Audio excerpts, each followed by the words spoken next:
My channel. तो बच्चों आज हम स्टार्ट करने वाले हैं अपना प्रिंसिपल ऑफ मैनेजमेंट का 4th पार्ट, जिसमें हम कवर करने वाले हैं एफडब्ल्यू टेलर के प्रिंसिपल्स को। सबसे पहले बच्चों हमने कवर कर लिया था हेनरी फ्योर के प्रिंसिपल्स को, 14 प्रिंसिपल्स को कवर कर लिया एंड प्रिंसिपल ऑफ मैनेजमेंट के नेचर सिग्निफिकेंस को कवर कर लिया है। बिना देर करते हम अपने टॉपिक को स्टार्ट करते हैं।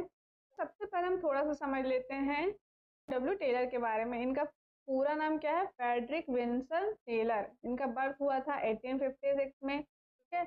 और ये कौन थे? अमेरिकन मैकेनिकल इंजीनियर थे जो अपना करियर स्टार्ट किए थे किसमें? मैकेनिक में। क्या बना दिया गया था? चीफ इंजीनियर बना दिया गया था बैथलन स्टील कंपनी में, यूएसए की है, ठीक है। तो इन्होंने क्या फाउंड किया था कि जो मेन कॉजेज है इनएफिशिएंसी और वेस्टेज इन फैक्ट्री में, तो क्या कॉजेज था? Ignorance on the part of both worker and management, है ना। वर्कर एंड मैनेजमेंट में इग्नोरेंस का जो पार्ट था वही क्या मेन कॉजेज था इनएफिशिएंसी और वेस्टेज इन फैक्ट्री में, ठीक है। क्योंकि because of use of traditional unscientific rules and rule of thumb. Taylor defined management as, Taylor क्या बोलते हैं मैनेजमेंट को? The art of knowing exactly what you want man to do. वो art कि आप एग्जैक्टली क्या चाहते हैं कि इंसान करे, और आपने क्या देखा कि वो बेस्ट कर रहा है और चीफ मैनर में वो करे, है ना, चीफ वे में वो आपको काम करके दे, ठीक है। तो यही क्या हो गया? मैनेजमेंट हो गया। He stated that the best management was a true science based upon certain defined laws, rules and principles. इन्होंने क्या बोला था बच्चों की जो मैनेजमेंट है ना, अगर अच्छा मैनेजमेंट करना है तो उसमें ट्रू साइंस होना चाहिए, साइंस होना चाहिए, है ना, लॉजिक होने चाहिए, रूल्स होने चाहिए, प्रिंसिपल्स होने चाहिए, लॉज होने चाहिए, ठीक है। ये सब जब मैनेजमेंट में आएगा तो क्या होगा? एक बेस्ट मैनेजमेंट होगा। He was the first who laid emphasis on the importance of scientific approach. ये जो थे ये फर्स्ट थे जिन्होंने साइंटिफिक मैनेजमेंट को अप्रोच किया था कि साइंटिफिक वे से क्या किया जाए, मैनेजमेंट किया जाए, instant of hit and trial method.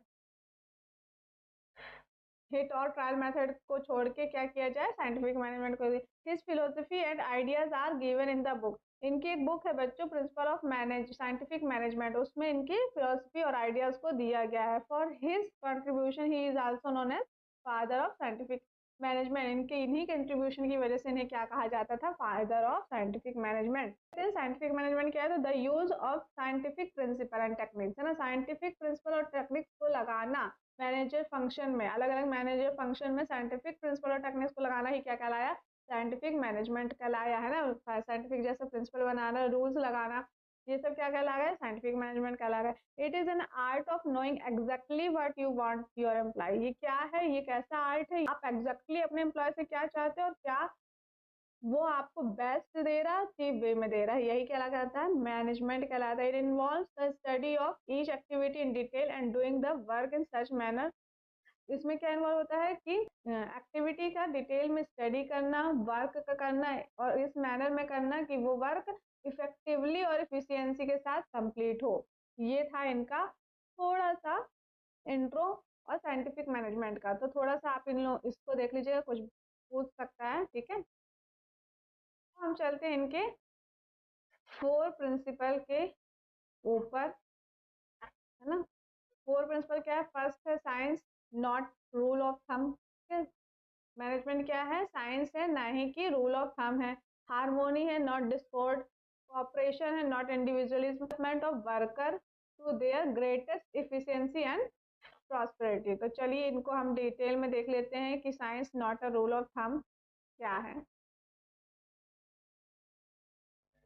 क्या मतलब है कि जो भी टास्क आप परफॉर्म कर रहे हो, है ना, ऑर्गेनाइजेशन में जो भी काम कर रहे हो वो कैसा होना चाहिए? साइंटिफिक होना चाहिए, साइंटिफिक स्टडी के साथ होना चाहिए, एनालाइज होना चाहिए। ये नहीं कि आप बस जो चलता आ रहा है वही करना है ना, कि हम पहले ऐसे करते थे वही करना है, ये जो मेरे मन में आया वो मैंने कर दिया। तो ऐसा नहीं है, उसको पहले अच्छे से समझ करके सब कुछ उसका जांच परख करके उसको उस काम को करना चाहिए, है ना। Each and every task performed in organisation should be based on scientific study and analysis, ठीक है। साइंटिफिक स्टडी में बेस्ड होना चाहिए और एनालाइज करना चाहिए, ना ही कि हिट एंड ट्रायल मेथड कि बस ट्राई कर दिए हो गया, ये वाला मेथड नहीं होना चाहिए। There should be a scientific plan along with standardization equipment to do work efficiently and effectively, right?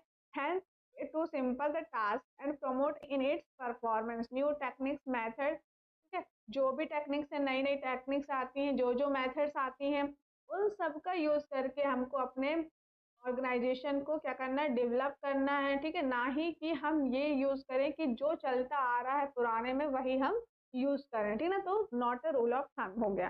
Second है बच्चों हार्मोनी नॉट डिसऑर्डर। तो हार्मोनी मतलब क्या है कि वर्कर्स और मैनेजमेंट के बीच में क्या होना चाहिए, तालमेल होनी चाहिए, है ना। डिसऑर्डर डिस्कॉर्ड नहीं होना चाहिए, लड़ाइयाँ झगड़ा नहीं होनी चाहिए, राइट। क्योंकि होता क्या है कि वर्कर क्या सोचेगा कि जो मैनेजर है वो उसको ज़्यादा सैलरी मिलती है ना, हम हमसे ज़्यादा काम किया जाता है और हमको कम सैलरी मिलती है। और मैनेजमेंट क्या सोचेगा, ये वर्कर तो किसी काम के ही नहीं है। ठीक है, तो ऐसा कॉन्फ्लिक्ट क्रिएट नहीं होना चाहिए, है ना। उनको क्या करना चाहिए, तालमेल बिठा के करना चाहिए, ताकि मैनेजमेंट को ये सोचना चाहिए कि बिना वर्कर के मेरा काम नहीं होगा, और वर्कर को ये सोचना चाहिए कि बिना मैनेजमेंट के हमें सैलरीज नहीं मिलेगी, राइट।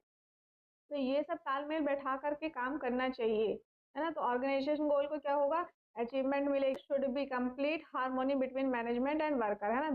मैनेजमेंट और वर्कर के बीच में क्या होना चाहिए, हार्मोनी होना चाहिए अचीव करने के लिए गोल को, ऑर्गेनाइजेशन गोल को अचीव करने के लिए, है ना। तालमेल बैठाना चाहिए, लड़ाई झगड़ा नहीं करना चाहिए। It implies that there should be a healthy working environment.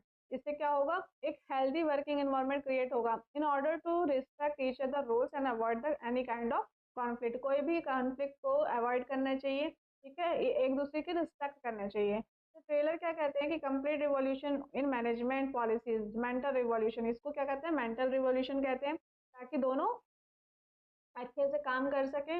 मान लीजिए अगर कंपनी की कभी ग्रोथ हो रही है, प्रॉफिट हो रहा है, तो उसको क्या करना चाहिए, अपने वर्कर्स का ध्यान रखना चाहिए, उनका सैलरी इंक्रीज करना चाहिए या उनको बोनस देना चाहिए। और वर्कर को भी सोचना चाहिए कि हमें इसी कंपनी से सैलरीज मिल रही है, बोनस मिल रहा है, तो हमें हड़ताल में नहीं जाना चाहिए, राइट। तो ऐसे करके इनको क्या करना चाहिए, मेंटल रिवोल्यूशन बनाने चाहिए। नेक्स्ट है बच्चों कॉपरेशन नॉट इंडिविजुअलिज्म।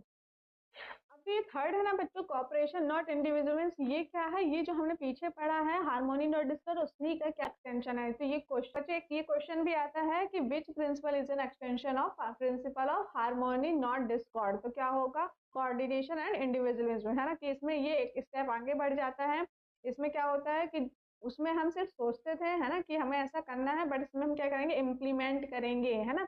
इसमें हम काम करेंगे। कोऑर्डिनेशन मतलब साथ में मिलके काम करेंगे, ना ही कि एक इंडिविजुअल काम करेगा, right. There should be complete cooperation and coordination between labour and management, है ना। वर्कर एंड मैनेजमेंट के बीच में क्या होना चाहिए, कंप्लीटली कोऑपरेशन होना चाहिए, कोऑर्डिनेशन होना चाहिए, कि वो अचीव कर सके अपने गोल को। ना अकेले ही सब कर लेंगे तो ऐसा वाला नहीं होना चाहिए, सबको साथ में लेकर के चलना चाहिए। ठीक है, तो ये क्या हो गया, इंडिविजुअल नहीं होना चाहिए। जो भी वर्कर है, अगर वो कोई प्लान देते हैं तो क्या करना चाहिए, मैनेजमेंट को उनकी सुनना चाहिए। अगर उनको ऐसा लग रहा है कि इसके प्लान से क्या है, हमारा टाइम एफर्ट्स कम लग रहा है और कॉस्ट कम लग रही है, तो उसको इम्प्लीमेंट करना चाहिए, राइट।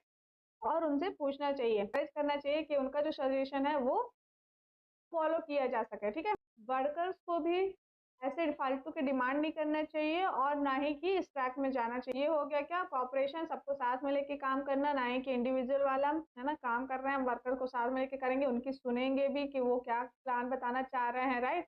और उसको इम्प्लीमेंट करेंगे अगर हमको लग रहा है कि वो उससे कॉस्ट भी कम आएगी और एफर्ट भी कम लगेंगे। अब बच्चों नेक्स्ट और लास्ट है हमारा development of workers their greatest efficiency and prosperity. तो ये क्या है बच्चों की, डेवलपमेंट होना चाहिए हर वर्कर का ऑर्गेनाइजेशन के अंदर, है ना, ताकि वो क्या कर सके, अच्छी इफिशियंसी और प्रॉस्पेरिटी से काम कर सके, है ना। तो ट्रेडर क्या सजेस्ट करते हैं कि जो मैनेजमेंट ऑफ साइंटिफिक प्लानिंग है, of planning of operation work and that the worker should focus on the performance of quality work. Worker को ध्यान रखेंगे, है ना, उनको ट्रेनिंग देंगे, प्रोवाइड कराएंगे, तो क्या होगा, हम क्या अचीव कर सकते हैं, अपना ऑर्गेनाइजेशन गोल अच्छे से अचीव कर सकते हैं ना। क्वालिटी ऑफ वर्क आएगा, उसमें परफॉर्मेंस इंक्रीज होगी। Principle suggest taking action for the development, है ना। तो क्या ये प्रिंसिपल क्या सजेस्ट करता है कि हमें क्या करना चाहिए, एक्शन लेना चाहिए पूरे के पूरे एम्प्लॉयज को डेवलपमेंट कराने, एम्प्लॉयज का डेवलपमेंट कराने में, है ना, उनको ट्रेनिंग प्रोवाइड करनी चाहिए। ये हो गया क्या, development of workers to their greatest efficiency and prosperity. तो बच्चों ये था हमारा एफडब्ल्यू टेलर के 4 प्रिंसिपल्स। नेक्स्ट हम वीडियो में कवर करेंगे टेक्निक्स ऑफ साइंटिफिक मैनेजमेंट। तो आज के लिए इतना ही। अगर आपको ये वीडियो पसंद आई हो तो please like, subscribe and share करिएगा। Thank you.